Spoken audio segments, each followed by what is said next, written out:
Good afternoon everybody, and welcome to Koi Kit Part 5. And today we are going to be talking about Eazy Pod, so the filter. As I've said in previous videos, this is my choice for the pond. There is reasons why I chose a Eazy Pod over various other filters. I wanted something with a small footprint. That means it's not going to take up a right lot of room.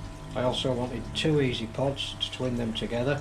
Apparently that's not done by very many people, but I suppose I'm one of the few people that do. I'm going to talk you through this Eazy Pod, and just to help me, I'm going to make sure that you're not being given duff information. So I'm going to get all my info from this. This comes with the Eazy Pod purchase, and you can easily get it off the internet, off the EA website, download it, read it at your leisure. I've also done some cleaning videos, so hopefully I'll get them in order. If they're not in order, then I'm certainly not Tom Hanks or Steven Spielberg. But let's see what we can come up with to start with. So one thing that I like to talk about straight away is dimensions. So because I'm limited for space, I had to get two filters that had fit in, and they're fitting perfectly. Could I have had more space? Yes, I could. Should I have had more space? Yes, I should. But we're all guilty of that. So if you just have a look at the dimensions for a few seconds. So as you can see there, it's 655 total height with the lid. The lid is included with the Eazy Pod, whereas when you get a Nexus there is no lid with an Eazy Pod. And it's set up for pump fed systems as far as I can recall, and you have to turn the pipework around in order to get a gravity set system, or gravity fed system. I apologise for that. 710 maximum width, 580mm is your other dimension.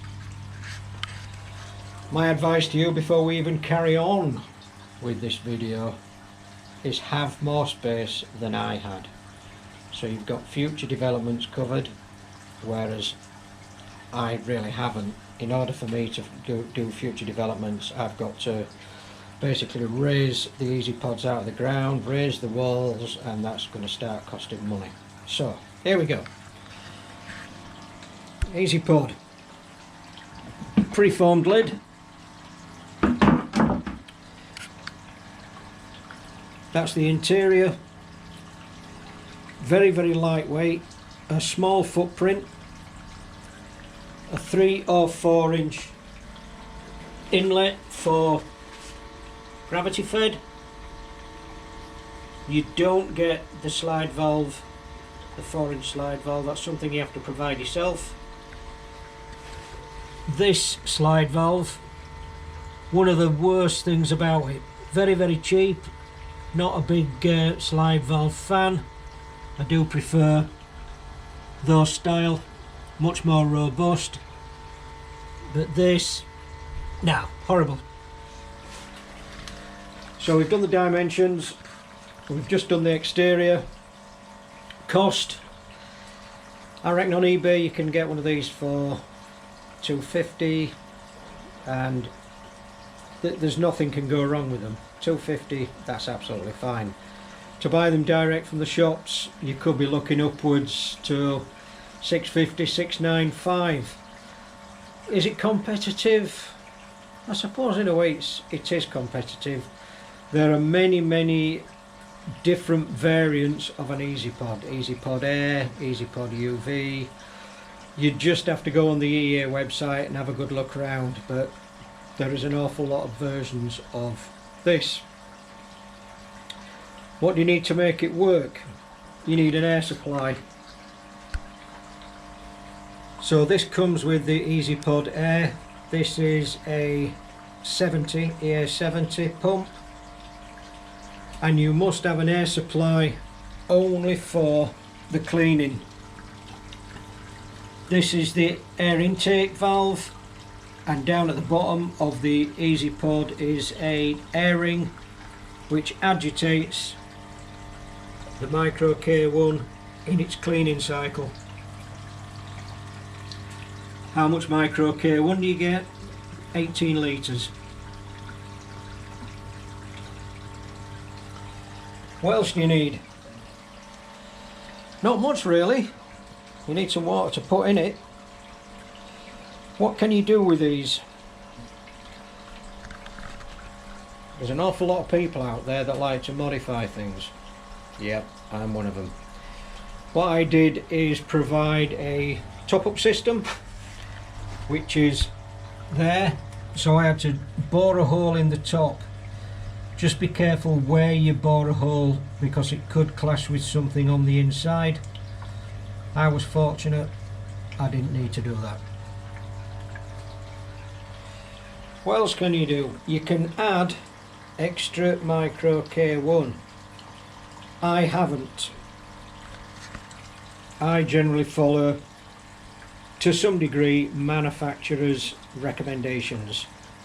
I do know that Devon Coy has had mixed results adding extra Micro K1. In order to find out his results, pop along to his channel and sit down and watch that. I stuck with the 18 litres and it works for me. I do believe that if you add more, you need extra air to agitate that. What else can you have? Well, inside here, which is completely buried, but I'm sure many of you will be aware of, is the Eazy Pod disc. Now I got this off eBay. It's in here somewhere. It's attached to that. There's another knurled knob at the other side, and basically it's just a Perspex disc, and that's designed to apply pressure onto the K1 and hopefully trapping the solids more efficiently. Does it work? I've seen them working on other people's systems, but on mine, no. No, it hasn't. Those eagle-eyed people that are watching now and shouting at the TV saying your water level is going over into your overflow, yes it is. I'm just experimenting with flow heights and experimenting with my overflow in my skimmer box, so just ignore that for the time being. This section is designed only for overflowing. You can have a pump fed system on this, and I will not be discussing that because I don't want to give you inaccurate information. This is a gravity fed system. Gravity fed means that the water level in your filter is exactly the same as the water level in your pond. Advantages over gravity fed systems. Gravity fed, you need to push the water, albeit sideways, so you're not putting a lot of stress on your pump. Pump fed systems, you have to push the water uphill and then gravity takes it back down again. So, short form version of that.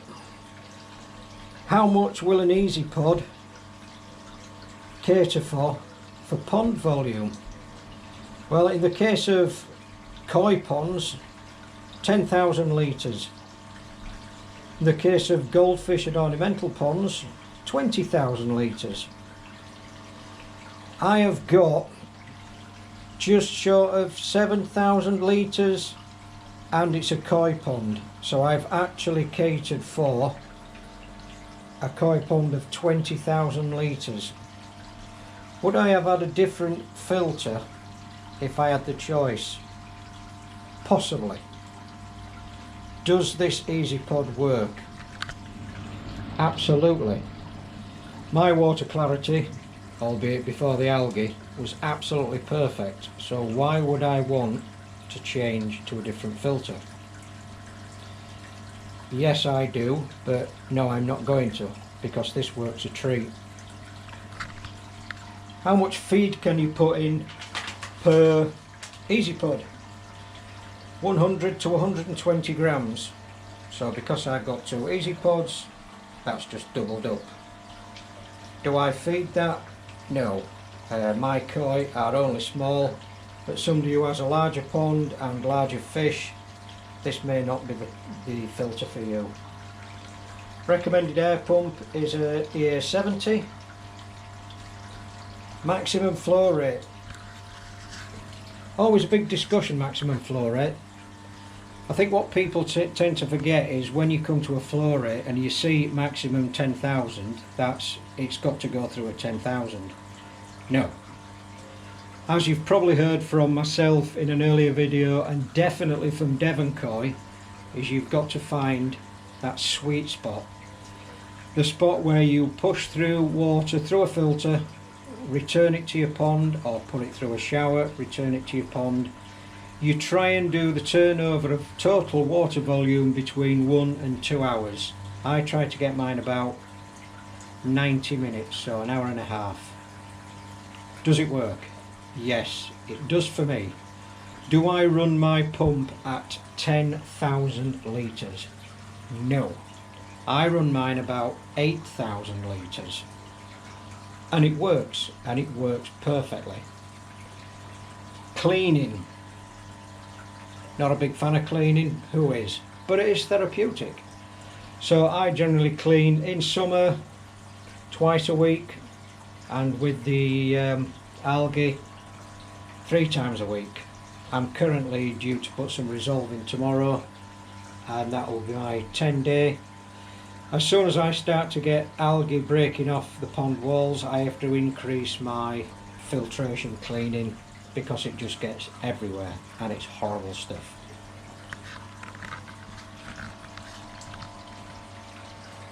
So, what else can I tell you? I would suggest that people who are interested in getting an Eazy Pod and you have a larger pond, this would be perfect as a secondary filter. So on your skimmer line, as a backup filter, as a secondary filter. If you have a small pond like myself, so this is 1500 gallon, 6,800 litres, something like that, a single Eazy Pod should work perfectly on this. But I just wanted to go overkill, that's why I got an Eazy Pod on my bottom drain line and an Eazy Pod on my skimmer line. So we'll just leave it there. If you have any questions and you cannot find them on the EA website, let me know and I'll try to answer them. But in the meantime, I shall leave you with the Eazy Pod.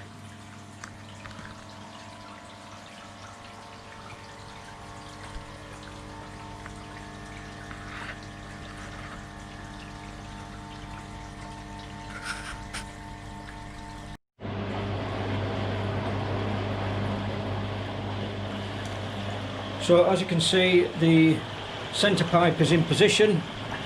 This goes in when you're doing your cleaning. You can also see the micro K1 boiling. On an Eazy Pod, this is the only time that the K1 is designed to move. This is a static bed filter, unlike its big brother, the Nexus, which has a moving bed area. So just to reiterate, this is the only time you should see your micro K1 moving is during the cleaning cycle. To have a look at an Eazy Pod when it's empty, basically 2 areas. You have got an outer area and an inner area, and the return. If you look carefully at the slots inside, you can probably just see that the slots are on the lower half of the outside chamber, but the inside they're on the upper half. So the idea is, is when the water flow comes through the inlet, circles around the outside perimeter, the heavy crap, the heavy waste is pushed down through gravity, and the water then rises on the inside through the K1, micro K1, through the slots, and then back to the return. So that's why you have the outside chamber with lower slots and the inside chamber with slots on the higher point of the interior. And as you can see, these three areas, therefore overflow only. At no point would I expect on my system to see water up there. If I do see water up there, I have got a blockage or a dirty filter of some kind, and that needs investigating.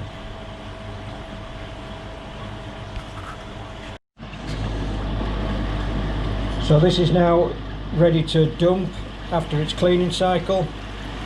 What I do is turn the air off, which for me on my system is here. So that's now off. And because I use the external valves, I always make sure these are off as well, so I don't introduce air if I'm using my external air source. I then go down to my waste valve, lift the waste valve up, and the water level and the dirty water should now drop away inside the system. I would normally dump this is the bottom drain filter. I would do this twice. This is the second cycle. I haven't videoed the first cycle. So as the water level gets low, I will then withdraw the cleaning pipe, and that will sit next door there. I know I'm a bit OCD with being tidy. The skimmer Eazy Pod I will clean once, because that doesn't get half as bad. So as you can see, the water is dropping away. You can probably hear it glugging down the waste. And then when that is completely empty, I will rinse it out with the hose pipe.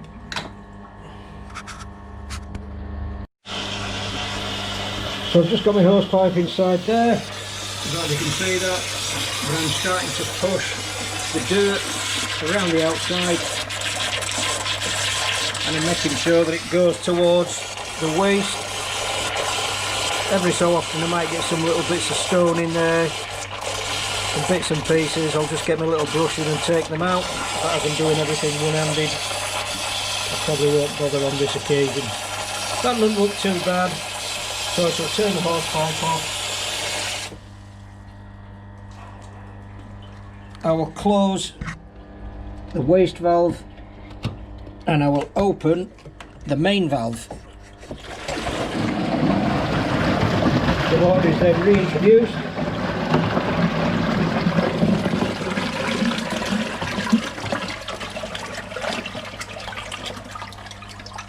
And then I'll simply turn the power back on.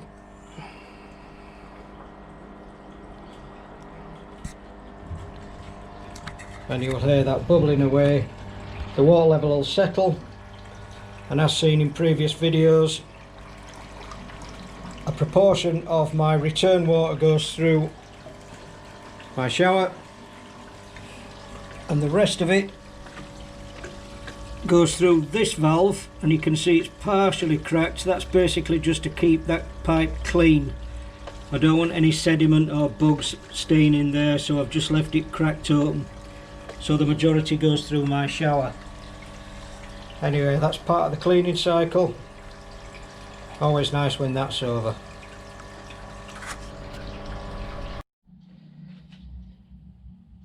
Just a little addendum. There's always an addendum at the end of these videos. I'm just cat feeding the fish if they're interested.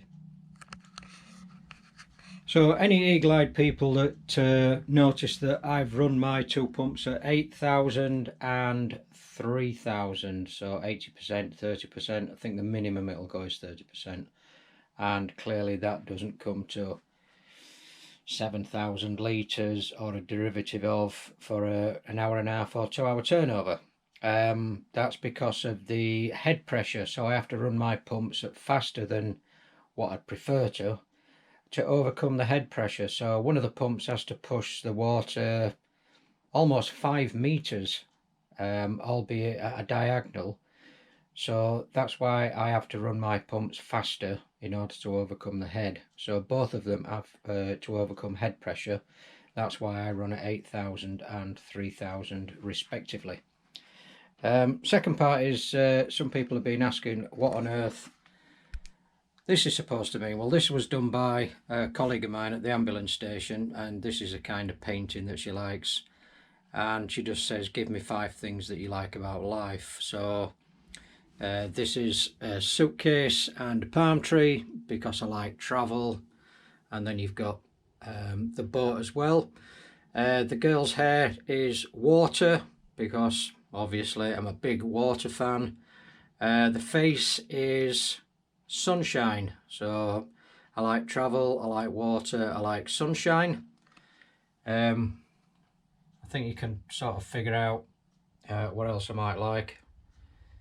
I'll leave that to your imagination. And these guys who have just become champions, and we go to the Premiership next season. So all being well, Andy Daly, if Watford can stay up, we might be playing you next year. Anyway, another further addendum. Sorry. Is I took the rings out of the Eazy Pods. So this is what they look like outside. It might be a bit bright actually, so let me take them somewhere shady.